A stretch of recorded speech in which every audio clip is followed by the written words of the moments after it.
In case you are wondering why you were subjected to that particularly harsh music at the very outset, along with the intro to this episode, first and foremost, my apologies, but it was simply to drive home the point that that tends to be the way us poor men are stereotyped and perceived as these very, very harsh, strong, manly men.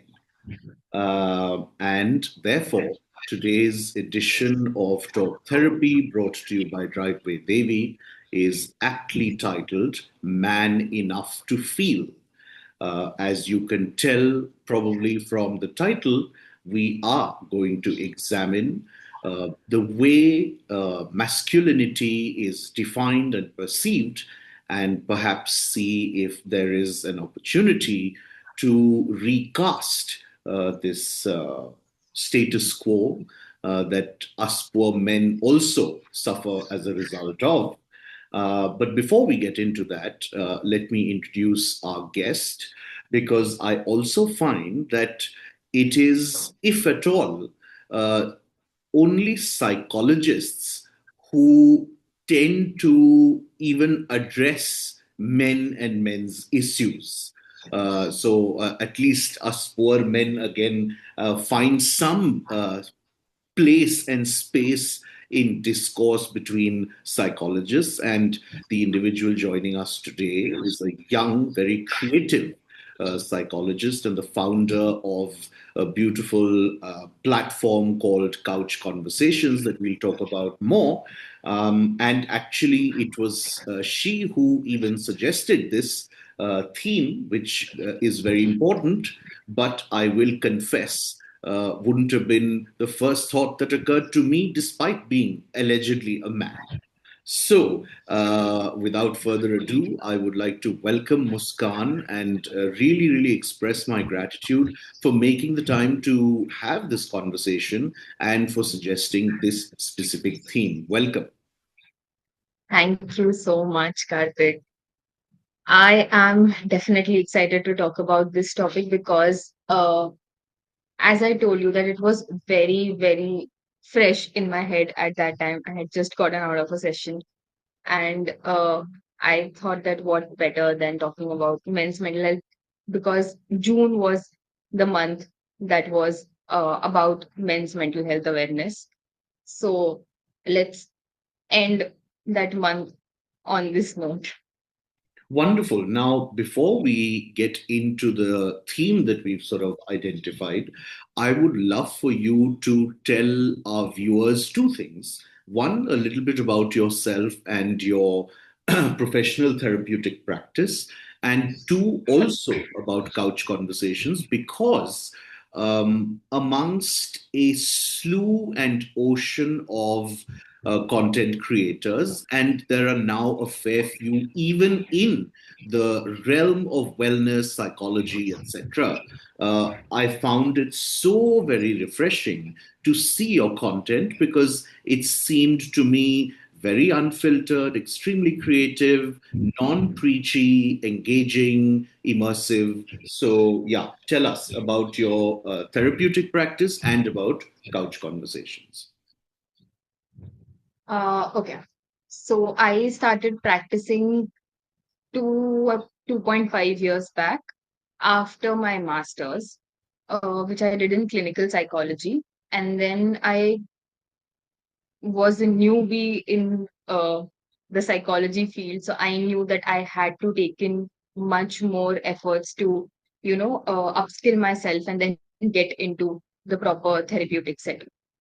Because if a person would come and sit in front of me just after my master's, I would tell them that, yeah, I don't know how to help you. Masters do not really teach us how to use the therapeutic practices in the real world. Hmm.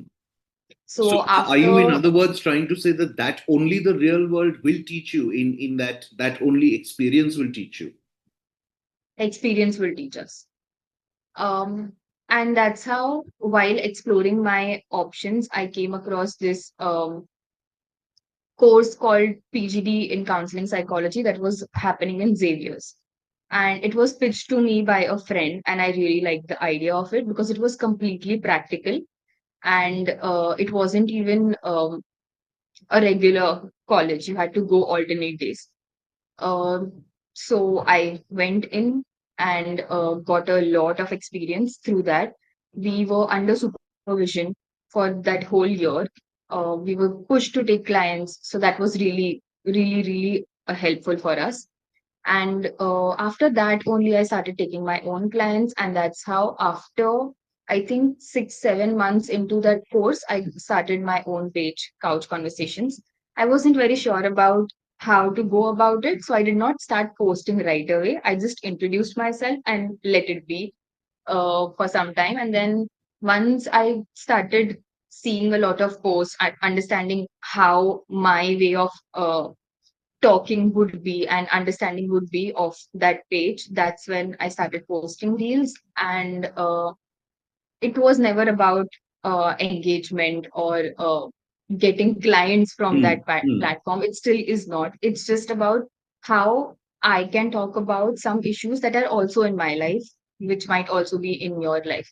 Which is why there are some reels which are very personal to me. There's a guilt loop ka ek reel that I've posted on my account, and it was the time period when I was going through that in my own life with my parents, and that's how it feels that I am able to connect with my people on that platform.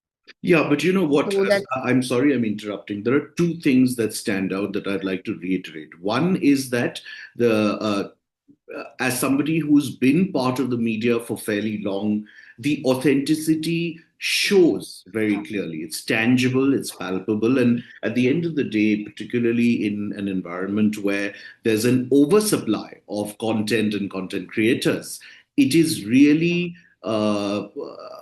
cliche as it sounds, it's the real people and the real content that then stands out and gets noticed and gets patronized. And the second thing is that, again, as a creative person who's been involved in some sort of content half his life, it doesn't seem like you are somebody who hasn't had content creating experience. So, where do you think that creativity comes from? Were you always creatively inclined? I was definitely creatively inclined because I wanted to personally go in for some creative field. But at that point in my life, I was just happy that my parents agreed for taking psychology. They were not agreeing. I had to take them to a psychologist so that they could make them understand that, no, there's a scope there. She can do well. So my first option was some creative field, but if not that, then I wanted to choose psychology. So yeah, that was always there, but I never experimented with it. I would have done something in my college days, but my college did not really give me that space to have that kind of an exposure. So I think now I'm exploring that part of me. Well, what I want to certainly say before I sort of conclude this part and we get into the main theme is that from a layperson's perspective, there's still a lot of this feeling amongst regular people, um, by and large, for the medical profession, and especially, I feel, ironically enough, for mental health professionals, that they can be quite clinical and robotic. And I think without probably planning that as a goal or outcome, what you're doing is you are really humanizing yourself. So, to anybody who's watching who might be a potential client of yours or of any mental health service, uh, it makes that step a little easier and much more palatable because the clinicalness of what that is associated with professionals and with that space goes away by you seeming just like anybody else. Now, I know there's a thin line there, and one needs to tread it carefully between, coming across as unprofessional, but that I can tell you, at least for now, is not happening. But what's happening is entirely positive, which is just, casting yourself in a light which is extremely relatable. So that's wonderful. Thank you. I mean, I've always believed that with your clients, we in at least in our masters, we were taught that we need to have a straight face the whole time and listen extremely non-judgmentally. But we are humans, and sometimes judgment comes in and emotions show up. I don't hold myself back all the time. Sometimes I just let it flow. They need to know that we are humans too. And the authentic emotion that comes up, I have seen this at least with my clients, that they understand. If something heavy comes up and I get super teary, then I just tell them that, I need a minute Yeah. for it. I just close my camera, take a minute, ground myself, and then come back. That's how they know that, I am able to understand what they're feeling. So, yeah, that's So what that's my actually mantra the is. perfect segue for us to then dive straight into the deep end of masculinity, because one of the current tragic tenets of what seems to be acceptable masculinity is that we men cannot and must not feel. Even if we do, we certainly, God forbid, cannot express it or show it. Now, there are all of these cliches. Most cliches and stereotypes are very much rooted in the truth. And one has had countless discussions about them, whether it's men can't cry. In Jaipur, in Rajasthan, there have been disparaging and labeling remarks made on me because I have a white spirit, but not a whiskey, which is a man's drink. All kinds of things. And I'm not sure how, therefore, prudent it is to really invest time on those stereotypes, because I think we all sort of know them in one way or another. Why don't we begin this by me asking you that, out of all these various prejudices that exist, that really trap a man and prevent him from being a certain way, what, in your observation, are one or two of perhaps the really most unfair ones?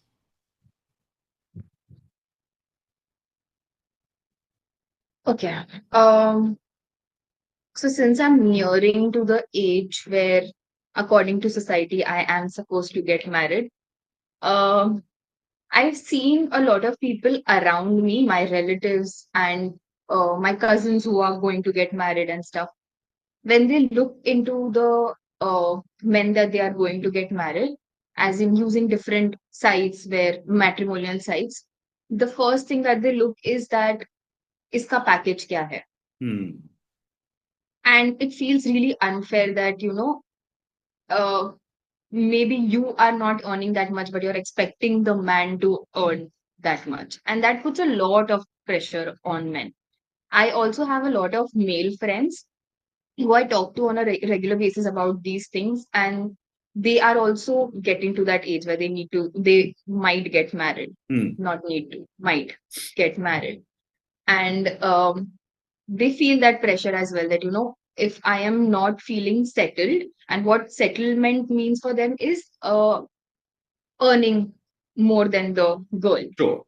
and until unless they do that, they might not find a perfect match for them. That is one thing that's going on in my head right now. So I'm going to jump And in here. I'm really sorry. I have this terrible habit of interrupting. If I understand you correctly, and if we were to just little bit broaden the scope of that, would you agree that you know, a lot of words and phrases and concepts that are used, like you very correctly said, settle, similarly, success, and so many other terms are basically euphemisms for how much that person is earning, essentially. yeah, that's Even true. even even terms like from a good family, oftentimes, most of the time, has absolutely nothing to do with how cultured or erudite that family is, which is what would be ostensibly the definition of good family. But it really boils down to, oh, they're doing very well financially. Yeah, yeah, yeah. Yeah. And I wouldn't just say that people around me, even my own parents, when they show me a potential match that, this could be a potential match, what they come up with is that, oh, he's a doctor. He'll be earning well. So he might be a good match. Same field, something of this sort. And it just feels unfair. And I have this habit of rebelling against them all the time since my childhood. So that's how I escape my way through it. But I know that explaining it to them, it might take me a long time to get them to where I am. But yeah, definitely, that's something which is really concerning because then I worry about my younger brother as well. Hmm, Will he be subjected to that? hmm, hmm.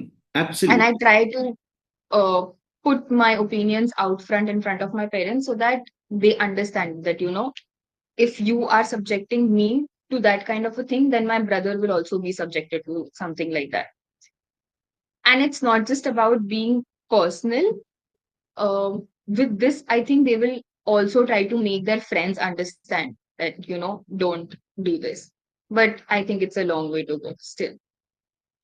Absolutely. No, so that is one specific area, which is this entire immense and incredible scrutiny and pressure and sort of almost singular parameter of judgment, which is your financial standing or how well you're doing financially. What else? Um, the phrases that you just said, don't, men don't cry, toughen up, man up. These aren't just harmless phrases, they're emotional cages, is what I feel. Today, I want to explore what it really means to be a man. So when we remove the mask, the pressure, the silence, what if masculinity wasn't about hiding emotions, but holding space for it? So with the what strength or the with the strength, what if we also add softness to masculinity? That is something that is missing from all of us. Sometimes even now, sometimes I uh, mess it up by saying that, why do you have to take so much of tension? You don't have to. Tu to ladka hai. Sometimes this comes up, but then I instantly nowadays I have that realization that, no, that's not true. That does not always happen. So yeah, I think about the don't cry and toughen up. It also makes them uh, feel that, vulnerability is not an option for them. And it's an irony, actually, isn't it? Because sociologically, it is at least my observation that a lot of times the these patterns that we talk about that exist in men and in women, respectively, both genders, and we sort of crib and complain about them. Uh, it's so ironic that, particularly in the case of men, a lot of it is passed on, of course, from generation to generation, but it is the mothers who are doing it. So actually, it is the opposite sex who's doing it. And I have observed, at least in a certain section of Marwari society, which is where I come from and therefore I'm familiar with, is a lot of the sense of entitlement that women tend to feel. And actually, in my limited understanding, the flip side of the entitlement coin is the inability, therefore, and the disenfranchisement of that gender, where you are seen as the weaker sex and you are seen as the gender who's not going to earn and who's going to remain dependent. Those things are also come into the girls from the fathers, from the overprotective daddies, to whom their language of love and protection is अरे अरे अरे उसको कुछ नहीं करना पड़े. Why does she have to know how to deposit a check? Why does she have to know how to do this? It will all get done. So that was one comment I wanted to share, and I was wondering if you had any thoughts on that. Uh, okay, so from my childhood, I was never told these things. Hmm. Um, so my parents, not neither my dad nor my mom, they never told me that, you can't do this because, Hmm. अरे तू ये मत करना Hmm. because you're a girl. Hmm. We were never told that. So I wasn't really aware of this aspect that you said till recently when I was teaching in this college. And I saw a lot of girls who had their boyfriends and they were really cool and chill with me. That, they knew that they could approach me for anything and everything. So when I got to know from them that, uh, ma'am, but he will do it for me now. I know that he will do it for me. My birthday is going to come up, so he's going to plan a surprise. But when I asked them that, what are you going to do for the birthdays? He is not really expecting anything from me. That's absolutely fine. Hmm. So I recently came across that. I don't know in which world I was living in, because of which I did not really see that. But it really stuck with me at that time. And I did have a conversation with them in the class that, what are your thoughts about it? I wasn't very specific about it. But yeah, we did have a conversation, and a lot of them, they have been grown up in that kind of a space where, yeah, the women only, they make their sons more vulnerable to these things that you have to do it. There is no Absolutely. other No, option. I suppose I find it very ironic because then these are the people who later in life complain and find it unpalatable. So, for example, my Nana, who's a traditional Marwari gentleman, used to live in Calcutta, and his entire life, I heard him say two dialogues. Whenever any work was being discussed, he'd say, "ये ladies लोग का काम नहीं है." And the only dialogue he told ladies to their faces quite shamelessly was, "Are, are, khao piyo." No, actually, his precise words used to be, have the a la carte and go shopping. So, now the funny thing is that he was saying that, I would like to believe, less because he thought the gender was incapable and more because that was his love language. But later in life, when the daughters and granddaughters of these same people and these same families find themselves in unpleasant marriages and unsavory situations, they are the ones who curse and koso ki, "Are, we wish we knew more, and what is this rubbish?" Hmm. Um, So so yeah, I mean, when it's you just a say, comment. I don't necessarily sort of need you to respond to it, but I'm all I'm trying to say is that in the case of both the genders, it's just a bit ironic that some of this behavior, at least, and some of this perhaps incorrect status quo has been inherited from the opposite sex, which is the quarter from where most criticism comes then later on. yeah, that's true. I have seen this in my family as well. Whatever you just said, it was all there in my family as well. Um, but I just don't know how to really address this thing in our own personal lives. It becomes a little tricky when it comes to our own families. You have a little bit of hesitation to say these things to them because you know it will come back to you. Um, so, yeah, I think from my end, at least, I've tried to. Okay, no. So, for my mom, I've always taken her stand Hmm. if somebody would scold her or say something bad to her. Um, and she never knew how to speak up in front of others.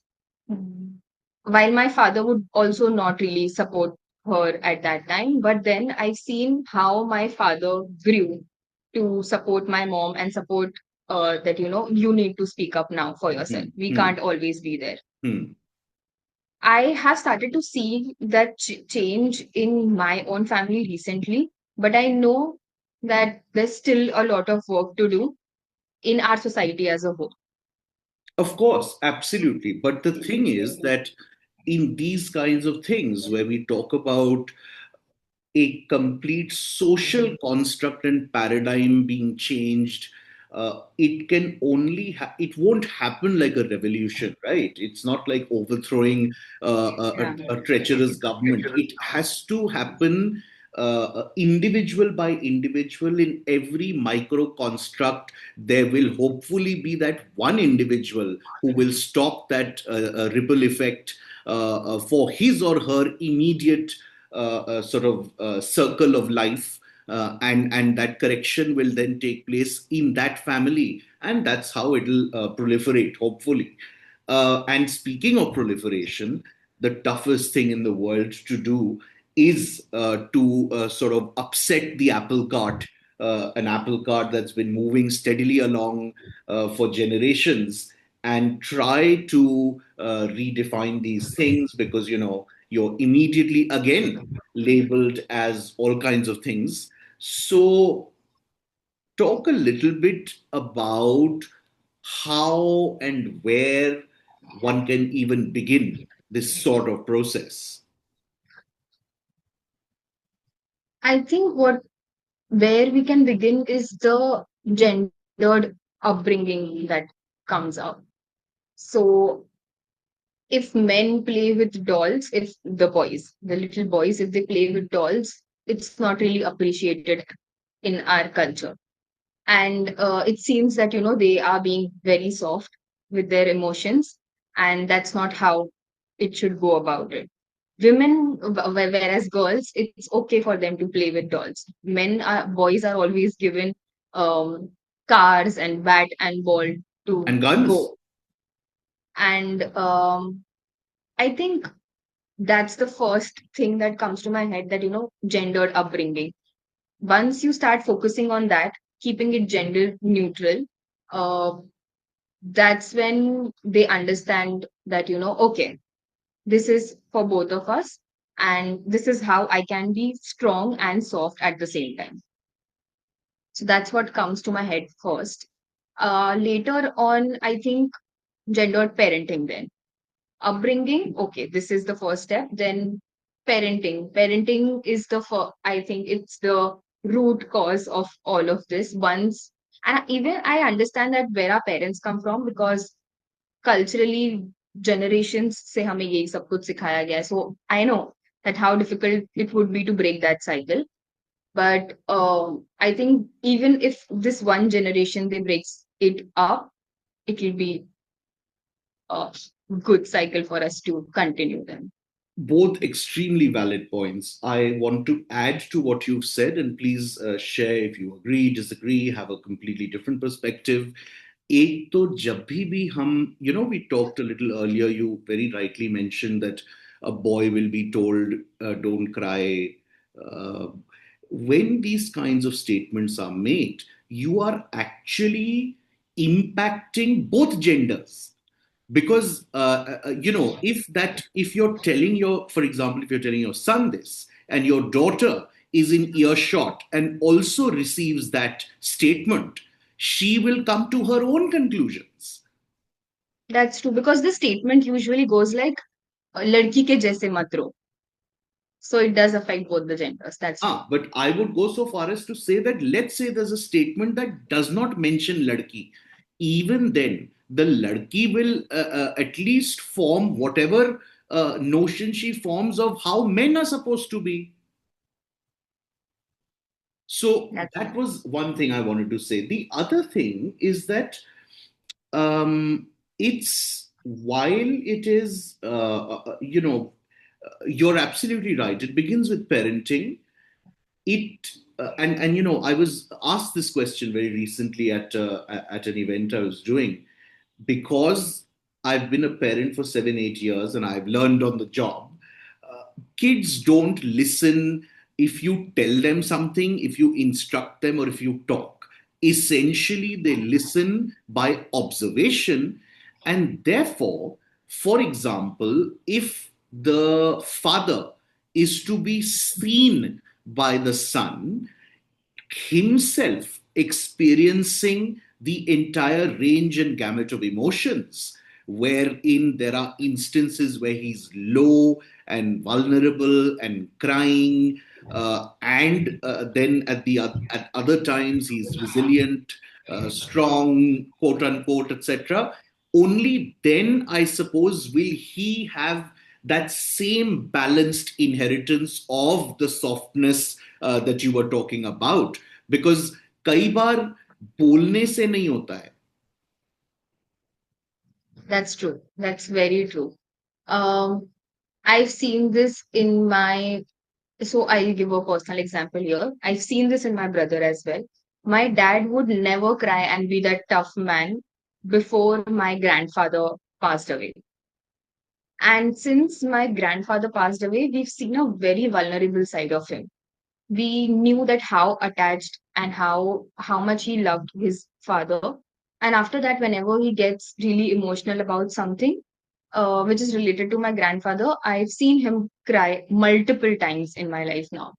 Um, and because of that, I saw that my brother would never cry. And he would say this out loud that मुझे इन सब चीजों के लिए रोना नहीं आता. And I would be, it would surprise me that, it was something that that should have hurt him, but I don't know why he just does not cry. It's very difficult for him to cry. But after for him, my father is the hero.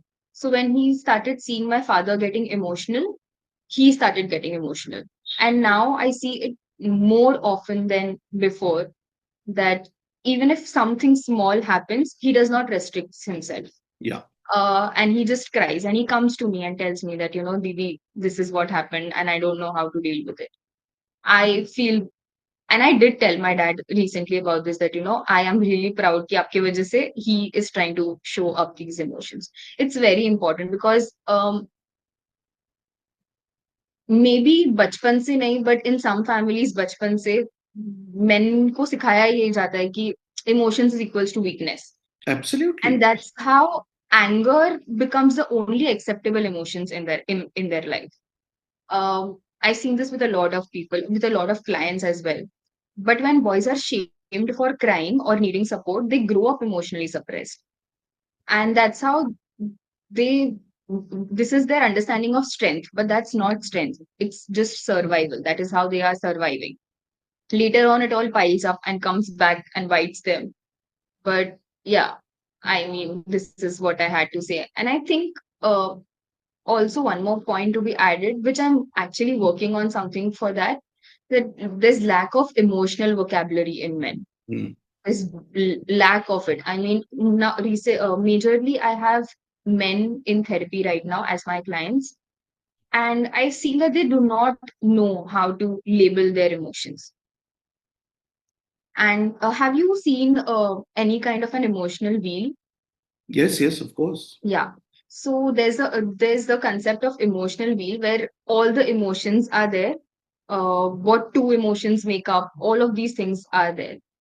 And I send them this emotional wheel in my earlier sessions only so that they know how to at least label their own emotions, which is also very important. I think it should be added in our education system, not just for men, even for women, so that starting say they know that this is what my emotion is, this is what I'm feeling right now. You bring up an extremely critical point, and of course, one that gives me personally a lot of validation, in the sense that I'm super kicked. You said it should be made part of the education system, because there are a few activities that I had evolved. Most of my communication skills teaching is using my own intellectual property and material. I don't go to the internet or use any existing texts.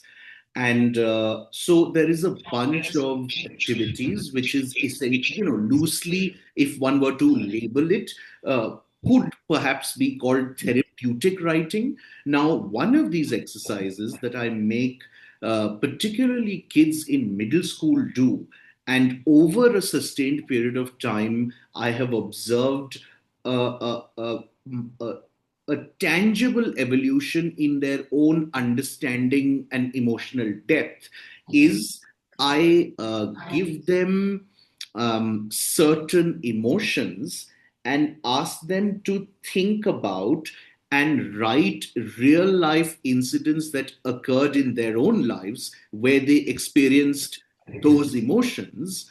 And then we have very, very detailed discussions where essentially what happens is that we realize that it doesn't have to be so clear cut. There are instances where there are mixed emotions. And so there's a very Right. nuanced understanding that starts to develop, and it's not binary anymore. And therefore, that vocabulary not only increases, but it comes from a very personal, lived space. So the understanding is much more in depth. Yeah. By when you said the mixed emotions wala part, I remember that I was interning at this one shelter home back in Mumbai, where it was there were a lot of boys there. And when I started talking to them about, I was giving them a workshop on emotional vocabulary. And when we started talking about these things, I did a similar thing where I was showing them emotions and asking them that, do you remember when was the last time you felt this emotion? And it was very difficult for them to answer that because they did not know only that this is how they feel. Usually, for men, the emotion that comes up is anger, Yeah. like I said before. But anger is always the surface emotion. It वो दिखता anger के जैसा है because हमें पता ही वही है कि this is how we express it हाँ, but हमारी बट उस, underneath especially at that stage, I feel that a very crude and primal understanding and interpretation of that entire range is anger, anger, anger, anger. anger. And once you start talking to them and understanding what really happened, it's completely mixed. It's mixed with all sorts of things. There's grief, there's anxiety, there's sadness. They just don't know how to express that, so they express it with anger. Absolutely, absolutely. Couldn't agree more. Finally, as we wrap up, and we've already been around a while, another tricky sort of situation here, which is that, um, we are talking about examining and trying to redefine a masculinity, a softer masculinity, a more mindful masculinity. Uh, if we were to redefine masculinity and femininity, would they be very similar or would they be vastly different?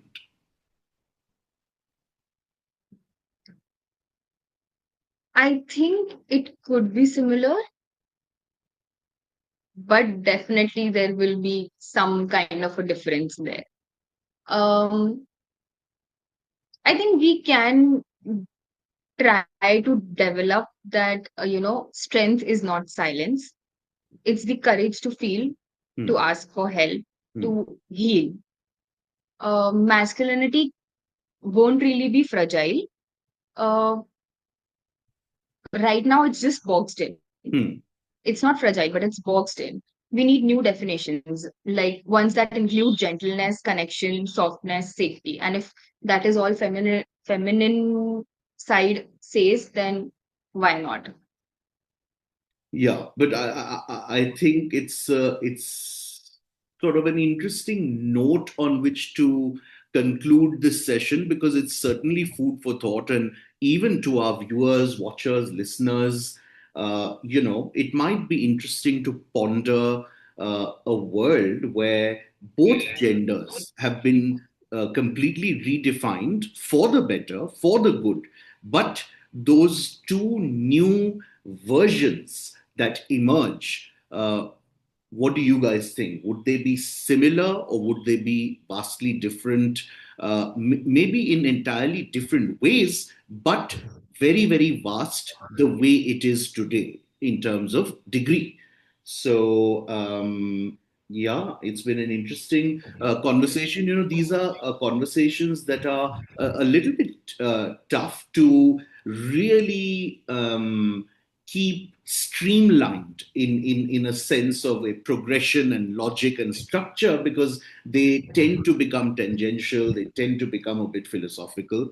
But I think it's been a good beginning and a very interesting conversation. Thank you so much for all your inputs and insight. And we wish you all the best. Looking forward to more wonderful content from Couch Conversations. I just wanted to add Please, something in please. the end, Yeah, yeah. that this talk was just not about men changing. Sure. It I want it to be all about us creating a world where it's safe to feel. Ask your All of you all can just ask your brothers how they're really doing. Tell your fathers that it's okay to cry, and let the men in your life just be human. And redefining masculinity doesn't mean abandoning it. It essentially means how can we expand it so that men can feel strong and soft, resilient and real. Because in the end, emotional freedom is not a threat to manhood. I think it's the future of it. So yeah, That's very well articulated, and in fact, again, the irony is that we keep talking about resilience, and we keep talking about how men need to be resilient because that's expected of us.